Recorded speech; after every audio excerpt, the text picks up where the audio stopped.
Kozhikode beach റോഡിൽ ബൈക്കുകൾ കൂട്ടിയിടിച്ച് രണ്ടുപേർക്ക് ദാരുണാന്ത്യം. കണ്ണൂർ സ്വദേശി മർവാൻ, കോഴിക്കോട് കക്കോടി സ്വദേശി ജുബൈദ് എന്നിവർ മരിച്ചു എന്ന വാർത്ത വരുന്നു. സങ്കടകരമായ ഈ വാർത്തയുടെ വിവരങ്ങളുമായി അതിൻ്റെ ദൃശ്യമാണ്. ബൈക്കുകൾ അപകട സ്ഥലത്താണുള്ളത്. നമ്മുടെ സമീർ സി മുഹമ്മദ് അവിടെ ഇടിച്ചു കിടക്കുന്ന ബൈക്ക് കണ്ടല്ലോ. അപ്പോൾ വളരെ മിന്നൽ വേഗത്തിൽ മരണവേഗത്തിൽ പാഞ്ഞു പോകുന്ന യങ്സ്റ്റേഴ്സിനോട് എനിക്ക് പറയാനുള്ളത്, നിങ്ങളുടെ വീട്ടിൽ കാത്തിരിക്കാൻ ആളുണ്ട്, അവരെയെങ്കിലും ഓർമ്മിച്ച് ബ്രേക്കിലൊന്ന് കാലിയ വിട്ടിയേക്കുക. സമീർ സി മുഹമ്മദ് വിവരങ്ങളുമായി ചേരുന്നു. പറയൂ സമീർ, ഗുഡ് മോർണിംഗ്. എന്നാ ഗുഡ് മോർണിംഗ് അല്ലേ, പറയൂ.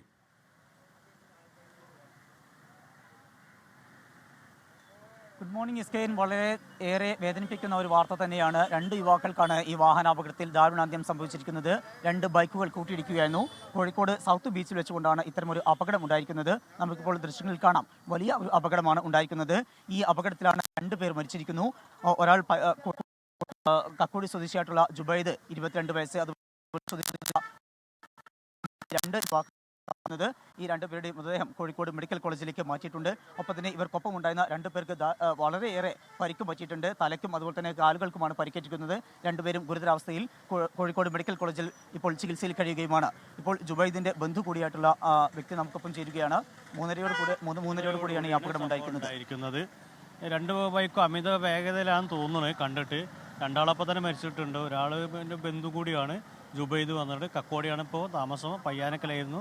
പയ്യാനക്കൊന്നും കപ്പക്കലേക്ക് പോയ ആളാണ് മരിച്ചത്. ഇപ്പം ബീച്ച് ഹോസ്പിറ്റലിൽ മോർച്ചറിയിൽ ഇരിക്കുന്നുണ്ട്. അമിത വേഗതയാണ് ഈ അപകടത്തിന് കാരണമെന്നാണ് തോന്നുന്നത്. അപകടത്തിൻ്റെ ഇത് വെച്ച് നോക്കുകയാണെങ്കിൽ അമിത വേഗത ആണെന്ന് തോന്നുന്നത്.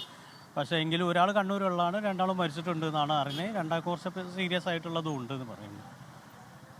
എസ്കേൻ, വലിയ വേഗതയിൽ തന്നെയാണ് വാഹനങ്ങൾ വന്നത് എന്നാണ് മനസ്സിലാക്കാനാവുന്നത്. ബൈക്കുകളുടെ 2ൻ്റെയും മുൻഭാഗമൊക്കെ പൂർണ്ണമായും തകർന്നിട്ടുണ്ട്. ഒരെണ്ണം ഈ ഭാഗത്തുണ്ട്, മറ്റൊരു വാഹനമുള്ളത് ഇതിൻ്റെ എതിർവശത്തുമാണ്. ആ ഭാഗത്തും ആ ബൈക്കിനും വലിയ രീതിയിലുള്ള കേടുപാടുകൾ സംഭവിച്ചിട്ടുണ്ട്. അതാണ് ഈ 2 ബൈക്കുകളിൽ ഒരു വാഹനത്തിലുണ്ടായിരുന്ന ഒരാളും മറ്റു വാഹനത്തിലുണ്ടായിരുന്ന മറ്റൊരാളും, അങ്ങനെയാണ് ഈ 2 പേർ മരിച്ചിരിക്കുന്നത്. ആ അപകട വേളയിൽ തന്നെ 2 പേർക്കും ഗുരുതരമായി പരിക്കേറ്റിരുന്നു. മെഡിക്കൽ കോളേജിലേക്ക് എത്തിക്കുന്നതിന് മുമ്പ് തന്നെ 2 പേരുടെയും മരണം സംഭവിച്ചു. ഇവർക്കൊപ്പം ഉണ്ടായിരുന്ന ഇവരുടെ സുഹൃത്തുക്കളായ 2 പേർ ഇപ്പോൾ കോഴിക്കോട് മെഡിക്കൽ കോളേജിൽ ഗുരുതരാവസ്ഥയിൽ ചികിത്സയിൽ തുടരുകയാണ്. എസ്കേൻ, ലോകത്തെവിടെയായാലും ഏത് സമയത്തും 24 വാർത്തകളും ഓഗ്മെന്റഡ് റിയാലിറ്റി പാക്കേജുകളും എക്സ്പ്ലെയിനറുകളും വിശദമായി കാണാൻ ഞങ്ങളുടെ യൂട്യൂബ് ചാനൽ നിങ്ങൾക്ക് സബ്സ്ക്രൈബ് ചെയ്യാം.